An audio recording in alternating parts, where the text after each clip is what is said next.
जय हिंद, जय जोहार। मैं स्वप्निल तिवारी चंद्रा एकेडमी के इस डिजिटल प्लेटफॉर्म में आप सभी का फिर से स्वागत करता हूं। दोस्तों, चंद्रा एकेडमी ऑफलाइन कक्षाओं के साथ साथ आप यहाँ की ऑनलाइन कक्षाएं भी ज्वाइन कर सकते हैं। जी हाँ, इन ऑनलाइन कक्षाओं को घर बैठे अपने मोबाइल पर आप रिकॉर्डेड या लाइव दोनों मोड में ज्वाइन कर सकते हैं। हमारे ऑनलाइन कोर्सेज के अंतर्गत सीजीपीएससी प्रीलिम्स जिसकी वैलिडिटी 1 साल की है, सीजीपीएससी में जिसकी वैलिडिटी 2 साल की है, और सीजी व्यापम की सभी परीक्षाओं के लिए एक सेपरेट कोर्स है जिसकी वैलिडिटी 1 साल की है। इसके साथ ही इस वैलिडिटी के अंतर्गत जितने भी ऑफलाइन कक्षाओं में नए वीडियो लेक्चर बनेंगे वो भी आपके कोर्स में ऐड कर दिए जाएंगे। इसके अतिरिक्त यदि आप कोई पृथक विषय ज्वाइन करना चाहते हैं जैसे मैथ्स, रीजनिंग, कंप्यूटर, छत्तीसगढ़ या कोई भी विषय, तो इसके कोर्सेज भी उपलब्ध है। इसके अलावा यदि आप लॉन्ग टर्म कोर्स की फीस एक साथ नहीं पे कर सकते हैं तो चंद्रा एकेडमी का 995 रुपए का मंथली सब्सक्रिप्शन भी उपलब्ध है। आप केवल मंथली फीस देकर भी हमारे सारे कोर्सेज का लाभ उठा सकते हैं। तो ऑनलाइन कोर्स ज्वाइन करने के लिए जल्द से जल्द Chandra academy online classes application download कीजिए। इसका लिंक नीचे डिस्क्रिप्शन में उपलब्ध है और अधिक जानकारी के लिए दिए गए नंबर में संपर्क करें। छत्तीसगढ़ आर्थिक सर्वेक्षण की सीरीज में फिर से आपका स्वागत है। आप सभी प्रॉपर तैयारी कर रहे हैं, प्रॉपर डेटा को नोट डाउन कर रहे हैं और जमकर सीजीपीएससी की तैयारी को और मजबूत बना रहे हैं। इसी उम्मीद के साथ इस वीडियो सीरीज को हम फिर से शुरू करते हैं। यह इस वीडियो सीरीज का चौथा वीडियो है। अगर आपने इसके पहले के 3 वीडियोस नहीं देखे हैं तो उसका लिंक नीचे डिस्क्रिप्शन में उपलब्ध है, आप उसे जरूर देखिए क्योंकि ये उसी क्रम में ही वीडियो लेक्चर की सीरीज है जिसमें हम सारे एमसीक्यू देख रहे हैं, प्लस समरी देख रहे हैं, प्लस उसका डिटेल एनालिसिस कर रहे हैं। आने वाले वीडियोस में मैं आपको जो डेटा यहाँ पर दिखाऊंगा उसके अतिरिक्त भी कुछ डेटा बताते जाऊंगा ऊपर ऊपर से, आप उसे सुनकर भी नोट डाउन कर सकते हैं आने वाले वीडियोस में। ठीक, तो हम राजकीय आय देख रहे थे। राजकीय आय के 3 वीडियो पब्लिश हो चुके हैं। यदि आपने नहीं देखा है तो वो मेरे चैनल स्वप्निल तिवारी चंद्रा एकेडमी, इसको यदि आपने अभी तक सब्सक्राइब नहीं किया है तो जरूर सब्सक्राइब कीजिए, वहां पर भी उपलब्ध है। और चंद्रा एकेडमी के official YouTube channel Chandra academy the guide पर भी उपलब्ध है, तो जरूर सब्सक्राइब करें और वहां उन वीडियो को जरूर देखिए। तो चलिए, राजकीय आय हम देख रहे थे जो हमारे इकोनॉमिक सर्वे का सबसे महत्वपूर्ण सेक्शन है। यदि आर्थिक सर्वेक्षण से आपके एग्जाम में 10 क्वेश्चन भी आ रहे हैं तो 8 क्वेश्चन राजकीय आय से ही रहता है। तो इसीलिए राजकीय आय में वृद्धि दर से संबंधित सारे डेटा हम देख चुके थे। अब बात करते हैं राजकीय आय में योगदान की। ठीक है, तो चलिए राजकीय आय में योगदान को शुरू करते हैं। ये सारे डेटा आप क्वेश्चन देख चुके हैं, जो पहले उसको नहीं देखे, देखिए इतने सारे क्वेश्चन कवर हो चुके हैं। तो अब हम सीधा आते हैं राजकीय आय में विभिन्न क्षेत्रों के योगदान में। ठीक, ये सारे क्वेश्चन हम देख चुके थे। योगदान, ठीक, GSDP gross state domestic product में विभिन्न क्षेत्रों का योगदान। अब विभिन्न क्षेत्रों के योगदान की बात करें तो योगदान क्या बला है, इसको बहुत आसान भाषा में समझते हैं। जो अर्थव्यवस्था नहीं पढ़े हैं उनके लिए, जो पढ़ चुके हैं उन्हें तो क्लियर है कि मान लीजिए पूरे छत्तीसगढ़ राज्य भर से 100 रुपए की आय जनरेट हो रही है। ठीक, तो उस 100 रुपए में 10 रुपए फसल से आया है, 5 रुपए यहां से आया है, 2 रुपए यहां से आया है, या ओवरऑल हम बड़े क्षेत्र की बात करें तो मान लीजिए 30 रुपए प्राथमिक क्षेत्र से आया है, 50 रुपए आपका द्वितीय क्षेत्र से आ गया है, बचा पैसा तृतीय क्षेत्र से आ गया। ये कहलाता है योगदान। यानी जो राजकीय आय निकली है उसमें विभिन्न क्षेत्रों की हिस्सेदारी क्या है। ठीक, अब हिस्सेदारी से बहुत डीप में क्वेश्चन नहीं बनते हैं। बहुत डीप में क्वेश्चन इसलिए नहीं बनते क्योंकि प्रति वर्ष जो हिस्सेदारी का प्रतिशत रहता है उसमें डिफरेंस बहुत माइनर होता है। वृद्धि दर के जैसे नहीं है। वृद्धि दर पिछले साल ऋणात्मक और अगले साल अधिकतम भी हो सकती है। मतलब लास्ट ईयर आपकी मिनिमम और इस साल आपकी मैक्सिमम भी हो सकती है, लेकिन योगदान के साथ ऐसा नहीं है। योगदान आपका यदि पिछले साल 20 दशमलव कुछ प्रतिशत है तो इस साल हो सकता है वो 20 दशमलव कुछ प्रतिशत ही रहे। 21.28% है तो अगले साल 21.35%। तो योगदान में ज्यादा डिफरेंस नहीं होता है, इसीलिए योगदान में डीप के क्वेश्चन नहीं बनते। तो जो अभी तक के एग्जाम के आधार पर कुछ महत्वपूर्ण क्वेश्चन बने हैं उसी आधार पे मैंने क्वेश्चन बनाए हैं, उन्हीं डेटा को मैं आपको बताऊंगा। उस आधार पे मैं आपको एक समरी भी बताऊंगा इस वीडियो के अंतर्गत, और उस समरी को भी आप फॉलो कर सकते हैं। इसके अतिरिक्त और भी इससे जो क्वेश्चन बनेंगे वो मैं पीडीएफ के फॉर्म में आपको अवेलेबल करा दूंगा। इंपॉर्टेंट क्वेश्चन को हम यहाँ कवर करते हैं। चलिए देखते हैं। जीडीपी की हम बात करें तो क्वेश्चन नंबर 52, ठीक है, क्वेश्चन नंबर 52 हमसे क्या कह रहा है। छत्तीसगढ़ आर्थिक सर्वेक्षण 2022-23 के अनुसार राज्य के सकल घरेलू उत्पाद में प्राथमिक क्षेत्र का योगदान 2022-23 के लिए स्थिर मूल्य पर कितने प्रतिशत है। प्राथमिक क्षेत्र का योगदान ना, कृषि क्षेत्र का नहीं। तो प्राथमिक क्षेत्र के योगदान की हम बात करेंगे तो प्राथमिक क्षेत्र का योगदान कितना है? 27.65%। याद रहेगा, प्राथमिक क्षेत्र का योगदान है 27.65%। ठीक, चलिए आगे चलते हैं। अगला क्वेश्चन है हमारा क्वेश्चन नंबर 51। वाह, गजब नंबरिंग है भाई, हर वीडियो में नंबरिंग जो है बिल्कुल ऊपर नीचे ना, नंबरिंग में नहीं भागेंगे, ठीक है, तो बिल्कुल कॉमेडी कंटिन्यूज हुए पड़ा है। चलिए क्वेश्चन नंबर 51। एक्चुअल में क्वेश्चन हमारे ज्यादा कवर हो चुके हैं, बीच का 10 वहां नंबरिंग में गायब हो गया, अब ये फिर आगे पीछे, खैर आप समझ सकते हैं। छत्तीसगढ़ आर्थिक सर्वेक्षण 2022-23 के अनुसार राज्य सकल घरेलू उत्पाद में कृषि क्षेत्र का योगदान 22-23 के लिए स्थिर मूल्य पर कितने प्रतिशत है? तो याद रखिए, प्राथमिक क्षेत्र में खनन उत्खनन इंक्लूड होता है, इसलिए उसका योगदान ज्यादा होगा, और कृषि क्षेत्र का प्राथमिक से हमेशा कम होगा। तो यहां पर आपको दिख रहा है 27.65% ऑप्शन, जो किसका है? प्राथमिक क्षेत्र का है। बाकी दोनों ऑप्शन उससे बड़े दिख रहे हैं, तो किस्मत अच्छी रही, ऐसा ऑप्शन दिख गया। तो कृषि क्षेत्र का कितना है?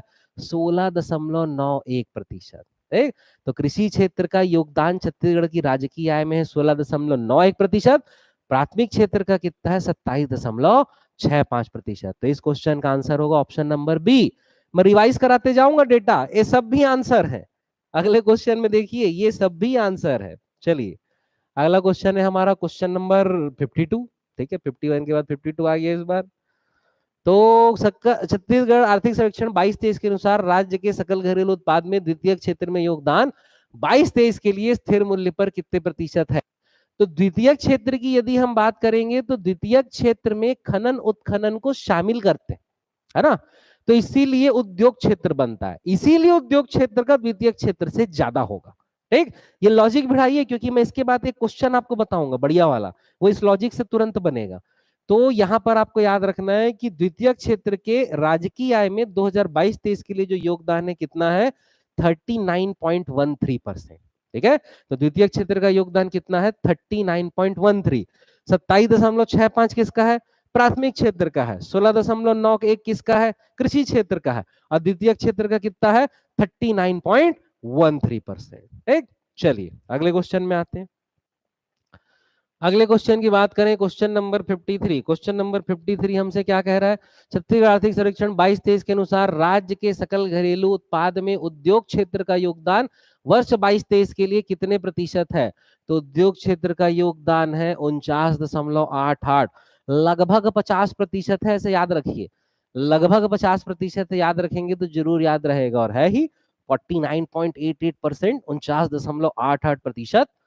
तो अब यहां पर फिर से मैं आपको बता देता हूं, क्या प्राथमिक क्षेत्र का योगदान है 27.65, कृषि क्षेत्र का योगदान है 16.91, द्वितीय क्षेत्र का योगदान है 39.13%, और उद्योग क्षेत्र का योगदान कितना है? 49.88। प्राथमिक में खनन उत्खनन इंक्लूड रहता है, इसीलिए वो हमेशा कृषि से ज्यादा रहेगा। द्वितीयक में उद्योग इंक्लूड नहीं रहता, इसीलिए उद्योग से हमेशा कम रहेगा। ध्यान रहेगा। ठीक, चलिए अगले क्वेश्चन में आते हैं। अगला क्वेश्चन है हमारा सेवा क्षेत्र। सेवा क्षेत्र की यदि हम बात करें तो सेवा क्षेत्र में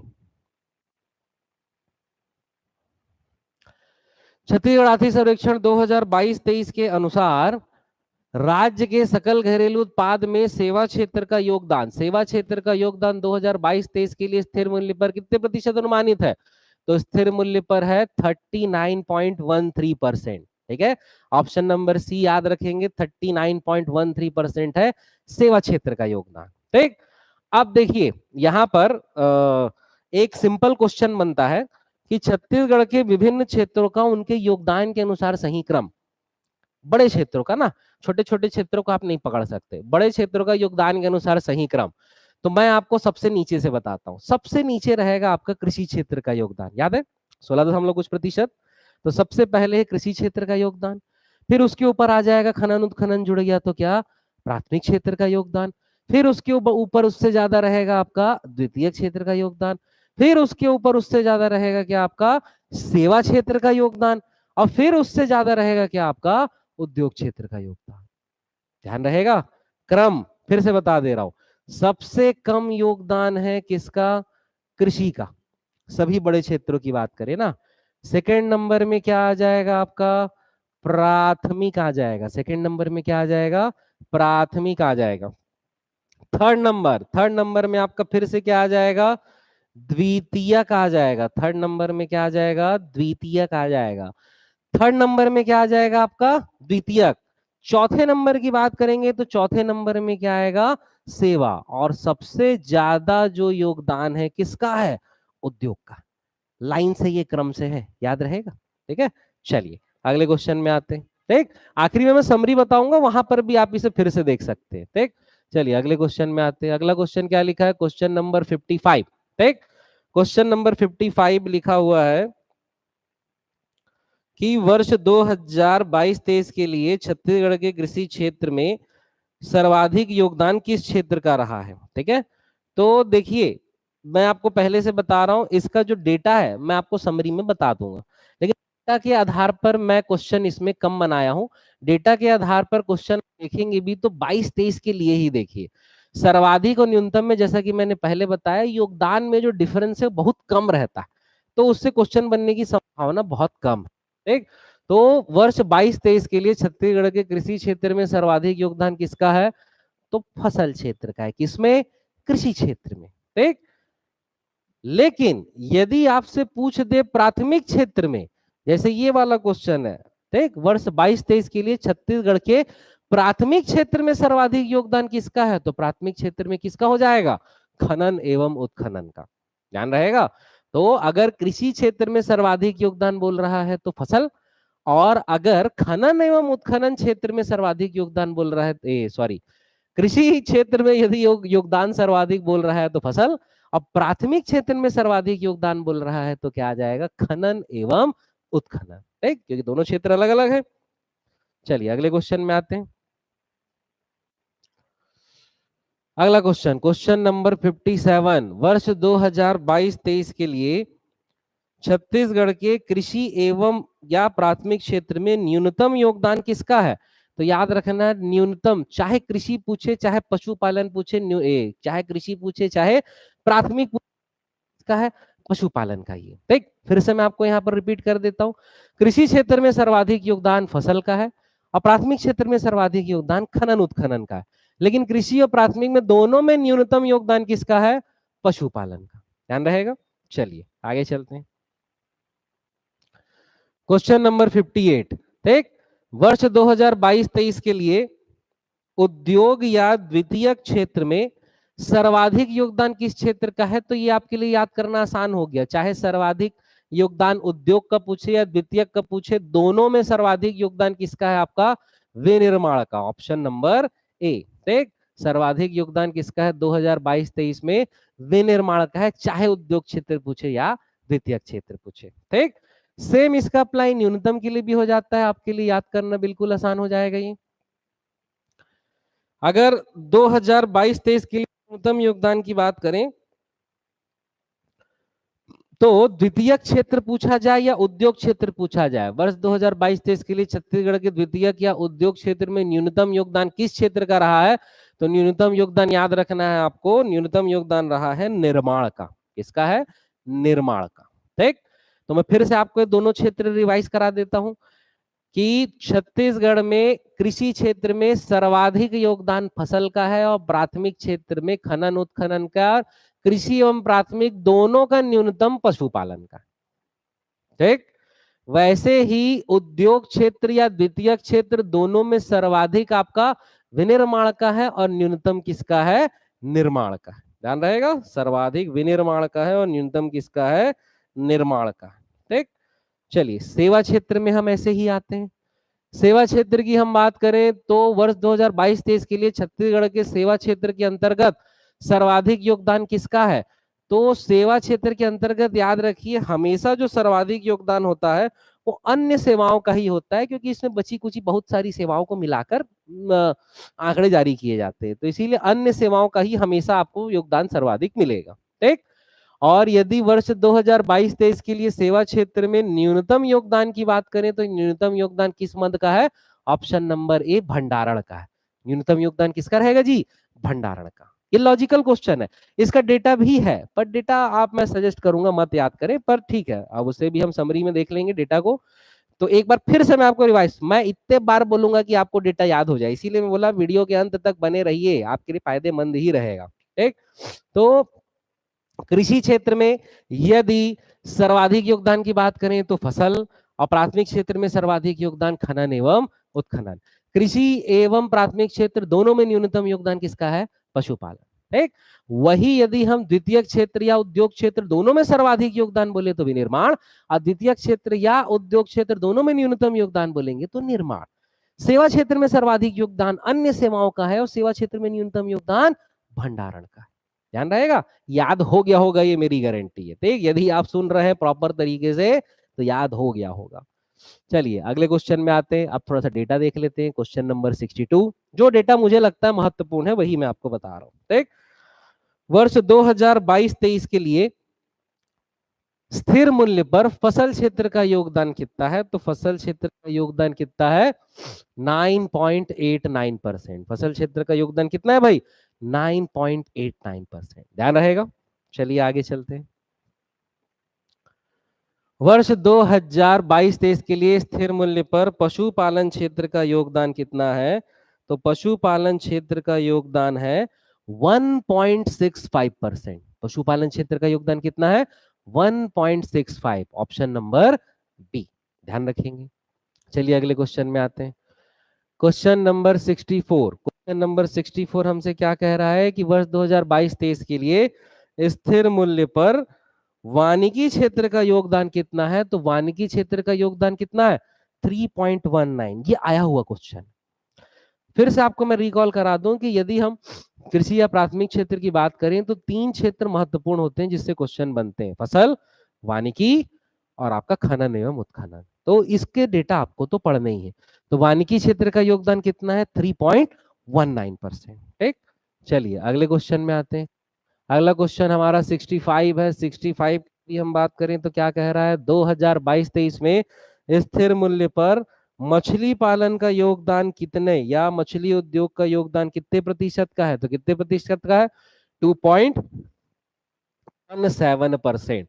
प्राथमिक कृषि क्षेत्र के तो आप सारे डेटा को याद रखिए, उद्योग आप थोड़ा सा स्किप कर सकते, डेटा बताने को मैं आपको सारा बता दूंगा समरी में, लेकिन आप योगदान फिर से बता रहा हूँ, योगदान में अगर आपको लगे कि बहुत हो गया तो अब योगदान की चीजों को स्किप कीजिए, लेकिन वृद्धि दर को स्किप नहीं करना है, और लॉजिकल सर्वाधिक किसका है स्किप करना ही नहीं। ठीक है, तो यहाँ पर 22-23 के लिए मछली उद्योग का कितना हो जाएगा? 2.17%। ठीक, चलिए अगले क्वेश्चन में आते हैं। अगला क्वेश्चन है हमारा क्वेश्चन नंबर 66। क्या कह रहा है कि वर्ष 2022-23 के लिए स्थिर मूल्य पर खनन एवं उत्खनन क्षेत्र का योगदान, ये रट लेना है, कितने प्रतिशत है? 10.75%। खनन एवं उत्खनन क्षेत्र का योगदान कितने प्रतिशत? 10.75%। ध्यान रहेगा जी। ठीक, तो ये हमारे इंपॉर्टेंट डेटा है। इसके बाद चलिए अगले क्वेश्चन में आते हैं। अगला क्वेश्चन हमसे ये कह रहा है क्वेश्चन नंबर 67। क्वेश्चन नंबर 67 क्या कह रहा है कि वर्ष 2022-23 के लिए स्थिर मूल्य पर विनिर्माण क्षेत्र का योगदान कितने प्रतिशत अनुमानित है? तो विनिर्माण क्षेत्र का योगदान 18.67% अनुमानित है। सर्वाधिक था, याद होगा आपको, द्वितीयक और उद्योग क्षेत्र में, तो 18.67% अनुमानित है। किसका योगदान? विनिर्माण क्षेत्र का योगदान सर्वाधिक है, याद रख सकते हैं इसे। Question number 68। क्वेश्चन नंबर 68 हमसे क्या कह रहा है कि वर्ष 2022-23 के लिए स्थिर मूल्य पर विद्युत, गैस एवं जलापूर्ति का योगदान कितने प्रतिशत अनुमानित है? तो विद्युत, गैस एवं जलापूर्ति का जो योगदान है वो 10.87% अनुमानित है। विद्युत, गैस एवं जलापूर्ति का योगदान 10.87% अनुमानित है। ठीक, अगला क्वेश्चन में आते हैं। Question number 69। क्वेश्चन नंबर 69 हमसे क्या कह रहा है? क्वेश्चन नंबर 69 हमसे ये कह रहा है वर्ष 2022-23 के लिए स्थिर मूल्य पर निर्माण क्षेत्र का योगदान कितने प्रतिशत अनुमानित है? तो निर्माण क्षेत्र का योगदान 9.60% अनुमानित है। ठीक है, तो ये कुछ महत्वपूर्ण क्वेश्चन, लेकिन इसके पहले की वीडियोस में क्वेश्चन देखिए वो ज्यादा महत्वपूर्ण है। आखिरी के जो ये 2-4 क्वेश्चन मैं बता रहा हूं, आप चाहे तो स्किप कर सकते हैं, ठीक। इसके अतिरिक्त और भी योगदान से संबंधित, जैसे हमने वृद्धि क्षेत्र में क्वेश्चन बनाए हैं, सेम क्वेश्चन योगदान के क्षेत्र में भी बन सकते हैं। तो वो क्वेश्चन मैं बनाए हैं, जब ये पीडीएफ में आपको अवेलेबल कराऊंगा तो वो क्वेश्चन आप वहां से देख सकते हैं। अभी मैं आपको दिखा दूंगा, लेकिन इसके पहले हम इसका समरी देख लेते हैं, समरी को अच्छे से समझ लेते हैं। भाई देखिए समरी, भाई यहां पर मैंने आपको एक पूरा टेबल बता दिया है जो मुझे लग रहा है इंपॉर्टेंट है। कृषि क्षेत्र का पूरा डेटा, कृषि क्षेत्र, प्राथमिक क्षेत्र, द्वितीयक क्षेत्र, उद्योग क्षेत्र, सेवा क्षेत्र, सभी का योगदान वर्ष 2022-23 के लिए, ठीक है। पहले तो मैं हट जाता हूं, आप इसका स्क्रीनशॉट ले सकते हैं। आप स्क्रीनशॉट सबसे पहले ले लीजिए इसका, ठीक। अब मैं आपको एक्सप्लेन कर देता हूं कि भाई कृषि क्षेत्र का योगदान, प्राथमिक, द्वितीयक, उद्योग, सेवा, ये सभी क्षेत्रों का योगदान 22-23 के लिए मैंने आपको डेटा यहां पर लिख के बता दिया है।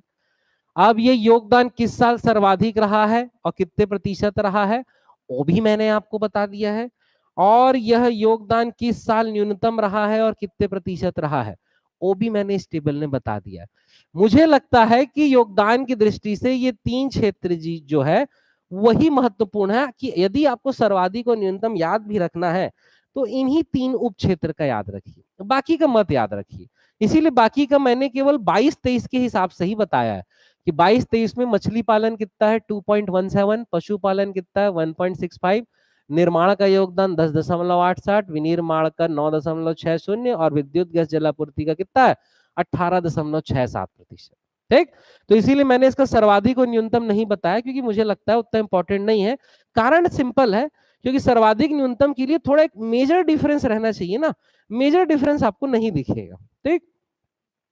जैसे देखिए, मैं अगर आपको कारण में दिखा भी दे रहा हूं, ठीक, कारण मतलब आप समझिए कि बहुत ज्यादा इसमें डेटा, मतलब जो प्रतिशत है उसको आप देखिए, ये तो रटिए, ये आप याद रखिए, ये पूरा आपको याद रखना है, और कोशिश कीजिए ये भी अगर याद हो जाता है तो ये तो याद रखना ही, ठीक।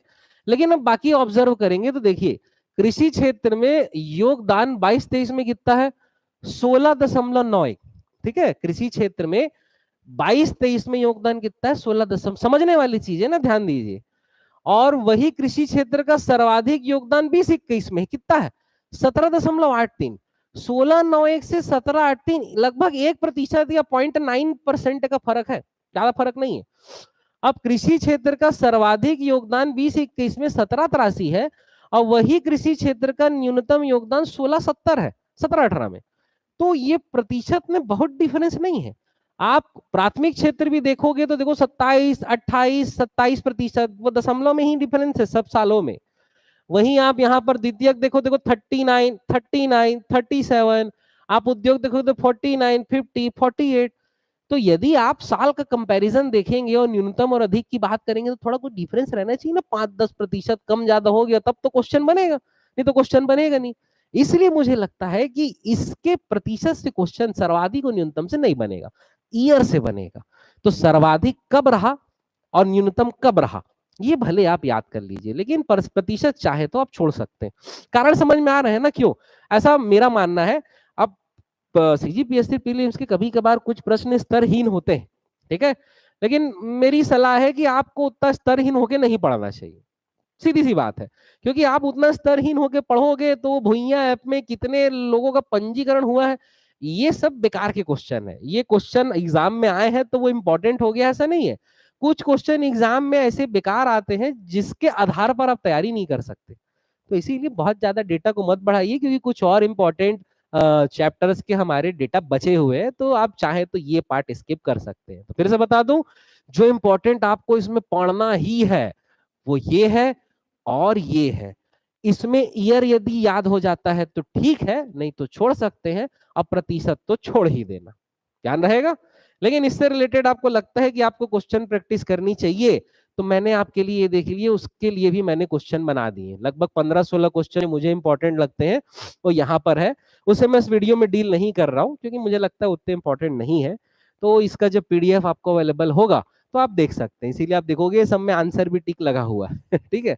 तो ये चूंकि मैं आपको यहाँ डील नहीं कर रहा हूँ, ठीक।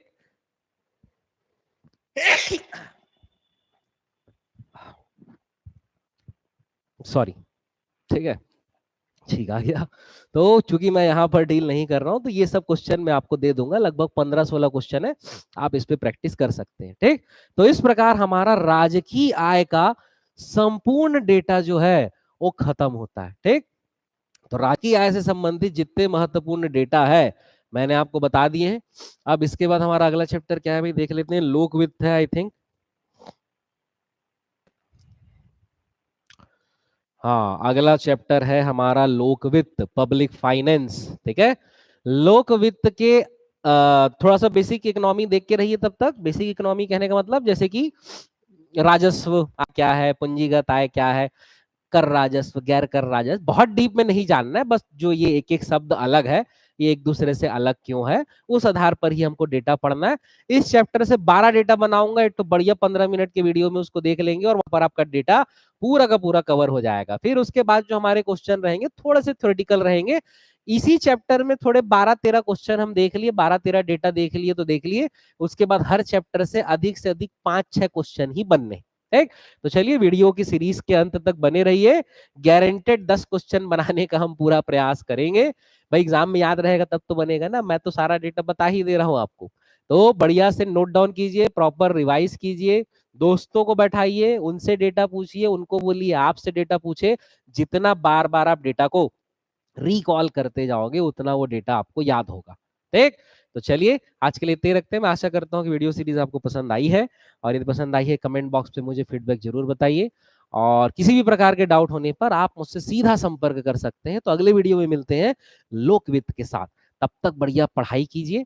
और इसके साथ यदि आप हमारे ऑनलाइन कोर्स ज्वाइन करना चाहते हैं तो जरूर ऑनलाइन कोर्स ज्वाइन कीजिए। ऑनलाइन कोर्स ज्वाइन करने के लिए एप्लीकेशन का लिंक नीचे डिस्क्रिप्शन में उपलब्ध है, Chandra academy online classes application join कीजिए।